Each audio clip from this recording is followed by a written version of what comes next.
भूतिया हवेली का रहस्य। गांव के बाहर घने जंगलों के बीच एक पुरानी हवेली खड़ी थी।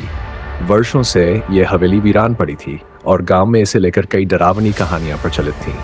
कहते थे कि रात के समय वहां से अजीब अजीब आवाजें आती थीं, कभी किसी औरत की चीख तो कभी किसी के चलने की आहट। एक दिन शहर से आए 4 दोस्त राहुल, नील, कविता और सिम्मी इस हवेली का सच जानने के लिए वहां जाने का फैसला करते हैं।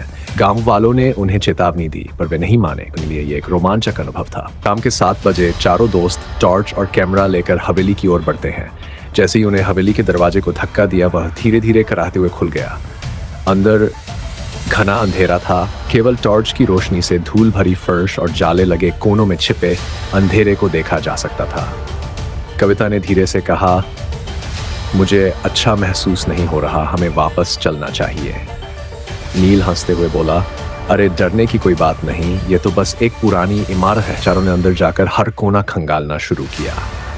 हवेली की दीवारों पर धुंधले चित्र लगे थे जिनमें कुछ अजीब सी आकृतियां दिखाई दे रही थीं। तभी सिम्मी ने एक कमरे में कुछ देखा। एक पुराना झूला अपने आप हिल रहा था।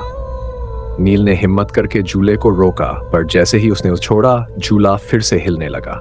तभी हवेली में एक ठंडी हवा बहने लगी और दरवाजे जोर से बंद हो गए। अब चारों दोस्त डर चुके थे। वे बाहर भागने की कोशिश करने लगे, लेकिन हवेली के दरवाजे अपने आप बंद हो चुके थे। तभी एक धीमी भयावह हंसी पूरे हॉल में गूंज उठी। तुम लोग यहाँ क्यों आए हो? चारों दोस्त घबराकर इधर उधर देखने लगे।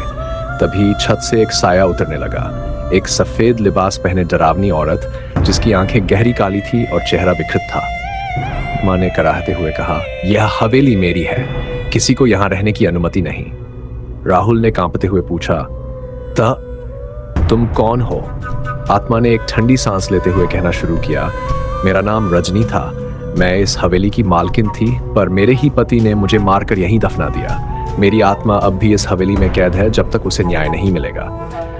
नील ने हिम्मत जुटाकर पूछा, हम तुम्हारी मदद कैसे कर सकते हैं? भयानक अंत। रजनी की आत्मा चीखते हुए बोली, मुझे इंसाफ चाहिए।